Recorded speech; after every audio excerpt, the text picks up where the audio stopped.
Imagine this. A family celebration turns into a nightmare when dark secrets start to surface. But what if everything you thought you knew about your family was a lie? This is a tale of betrayal, hidden truths, and a shocking twist that'll make you question everyone you trust. Just when you think it's over, bam, you won't believe what happens next. Before we dive in, make sure you hit that subscribe button and turn on the notification bell. Dropping a like and a comment is the least you can do to show some love. And like we always say, even if some stories seem the same, they ain't never the same when I'm the one telling them.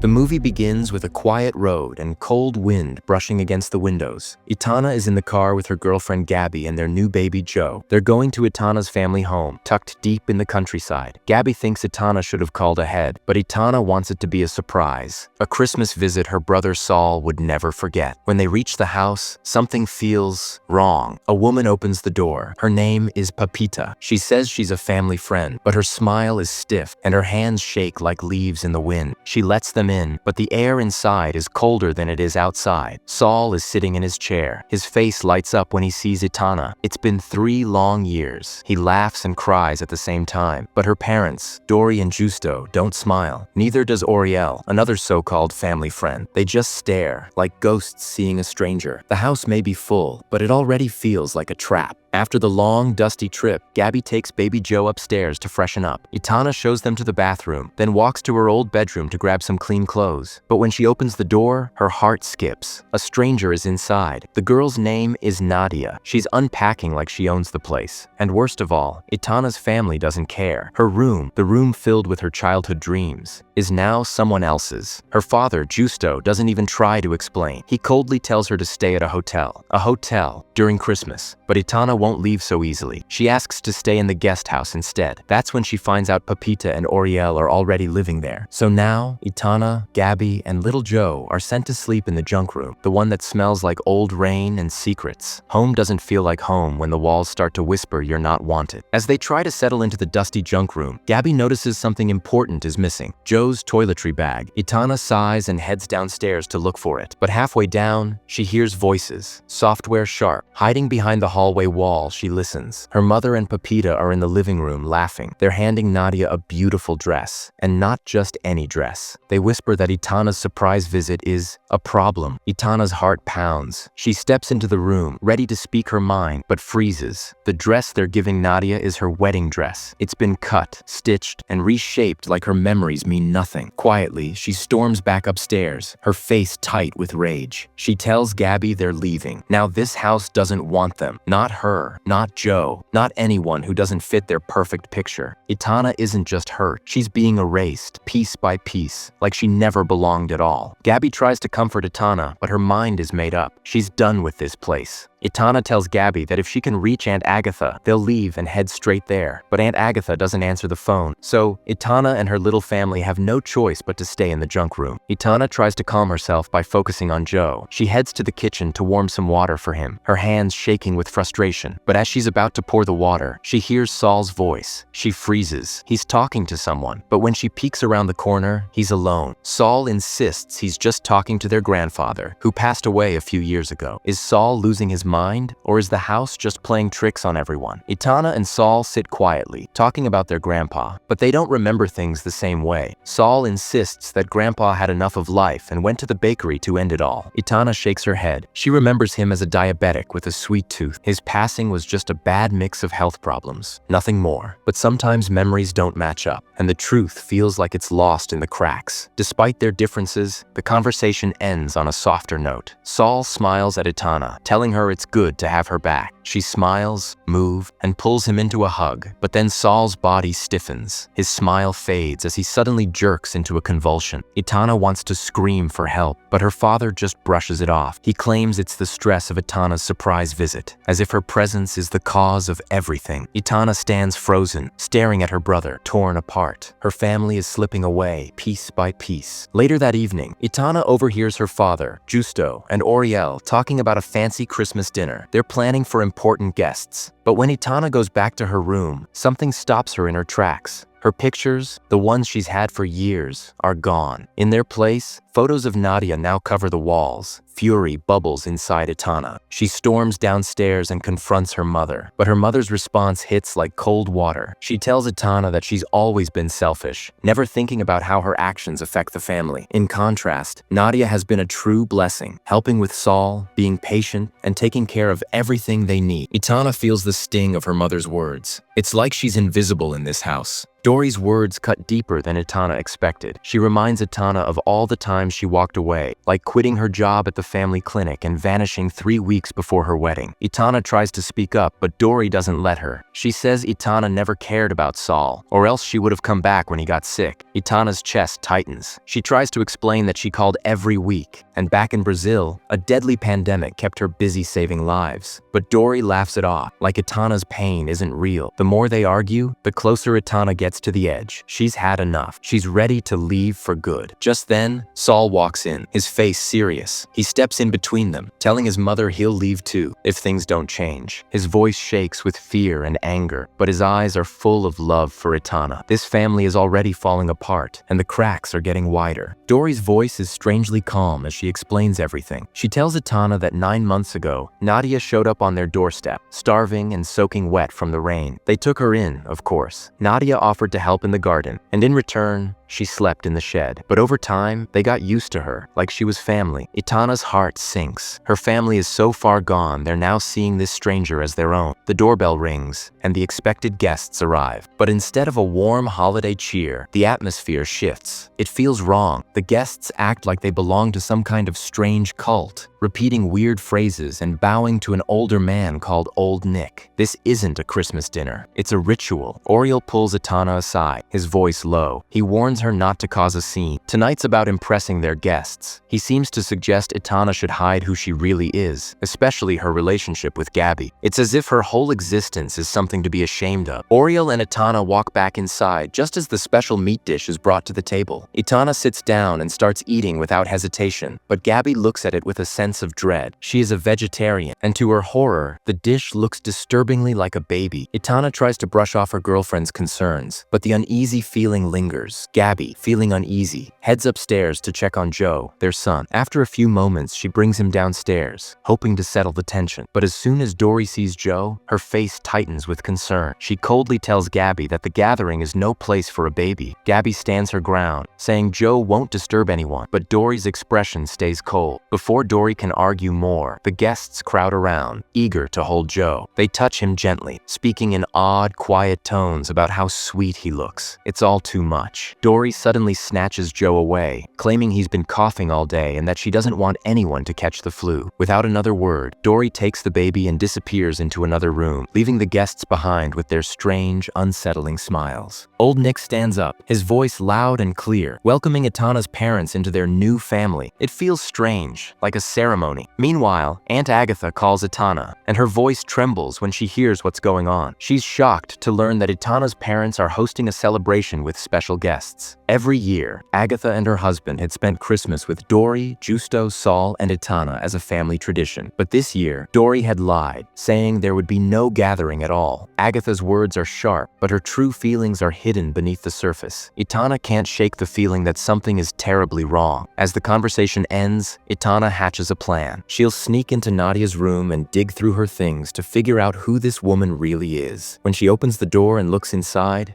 she's horrified by what she finds. Her heart races as she rushes downstairs to tell her mother, but Dory doesn't listen. Instead, she accuses Aitana of wanting to ruin her party, shutting her down completely. Aitana is left with nothing but the weight of her discovery and the feeling that no one will believe her. In a moment of pure frustration, Aitana grabs a stray glass of wine and takes a big gulp. It's only too late that she realizes the drink has been spiked. The room spins, and the last thing she sees before everything goes black is Gabby lying unconscious, and Old Nick's unsettling stare. When Aitana finally wakes up, the party is still in full swing, but something feels off. The guests are acting even stranger than before. Justo stands up and begins giving a speech, welcoming Nadia into the family like she's always belonged there. Aitana, now drunk and furious, can't hold it in anymore. She stands up and sarcastically thanks her parents for opening her eyes to the fact that they'll never accept her for who she is. She tells them they'll never forgive her for the times she let them down. Her words hang in the air, heavy with pain and anger. The truth cuts deeper than anything they can say. Her father tries to hush her, but Aitana shoots back, saying he's blind because Nadia isn't who she says she is. In a rush of frustration, Aitana pulls out Nadia's ID, showing it to everyone. The name on the card is Nisicoleta Padrescu, and that's when the truth hits hard. But Aitana isn't done. She also reveals that she caught Nadia stealing and selling Saul's morphine. The room falls silent, but Justo won't hear it. He angrily tells her to leave and demands to know how she could come into his house and disrespect everyone like that. Dory steps in, trying to escort Aitana out, but that's when Nadia makes a snarky comment that pushes Aitana over the edge. In a flash, Aitana lunges at Nadia, and the two women fight, struggling to get free from each other. The guests quickly separate them, but Justo and Dory only focus on Nadia, tending to her injuries. Aitana is completely ignored, left standing in the chaos, feeling more alone than ever. Realizing there's no place for her here, Aitana storms out of the room, leaving everything behind. Aitana goes upstairs, hoping to find some peace with her partner and son, but her emotions are too much, and sleep doesn't come easily. It seems Joe can sense his mother's unease, and soon he starts crying loudly. She picks him up, trying to calm him, but that's when she realizes the door to their junk room is locked from the outside. Once Joe settles down, she gently tries to wake Gabby, but Gabby is out cold, completely knocked out by the strong wine from the party. Frustration bubbles up inside Aitana. She knows she has to take control of the situation. After struggling with the lock for a bit, she figures out a clever way to get it open. Determined, she's ready to take action. As Aitana carefully steps down the stairs, she's shocked to find Nadia, clearly panicked. Aitana immediately assumes she's up to something, maybe stealing. But then, to her surprise, Nadia begs her to call the police. Aitana is too caught up in the moment to question why Nadia is asking for help. Without hesitation, Aitana shouts for her mother and drags Nadia toward the place she thinks her mother will be. Nadia is shaking with fear, pleading for her life as they move through the house. When they finally reach Aitana's parents' bedroom, a strange feeling washes over her. Something doesn't feel right. Suddenly, a man's voice calls for Nadia, followed by another voice cursing, angry that Nadia has escaped, even though she had been given a sedative strong enough to knock out a horse. As Aitana stands frozen in shock, she hears the approaching voices growing louder. Nadia takes the chance to slip into the bedroom closet, hiding out of sight. Terrified, Aitana joins her, hoping to stay hidden. When the voices seem to fade, Aitana whispers for Nadia to come with her and investigate, but Nadia refuses, too scared to move. Aitana carefully makes her way to the junk room, thankful to have gone unnoticed. But when she opens the door, a cold wave of panic hits her. All communication devices are gone. Gabby is still passed out, and to Aitana's horror, her son Joe is nowhere to be found. The faint sound of Joe's cries echoes through the night, and Aitana rushes toward them, her heart racing. She finally reaches a field of tall grass and hears him clearly now. But before she can reach him, strong male hands grab her from behind and slam her to the ground, knocking her out cold. When Aitana regains consciousness, she realizes her hands and feet are tightly bound. She looks up to find her parents and their guests staring down at her. Old Nick speaks first, his voice cold and calculating, asking her to reveal Nadia's location. They insist she speak quickly for her brother's sake. Aitana feels a deep sense of dread, unsure why they want Nadia, but she knows it's for something terrible. In an attempt to protect Nadia, Aitana denies knowing anything, declaring Nadia is just a nobody. But then Oriel points to Saul, lying unconscious and naked in a corner. Oriel makes it clear that even if Nadia is nothing, they can use her to save Saul.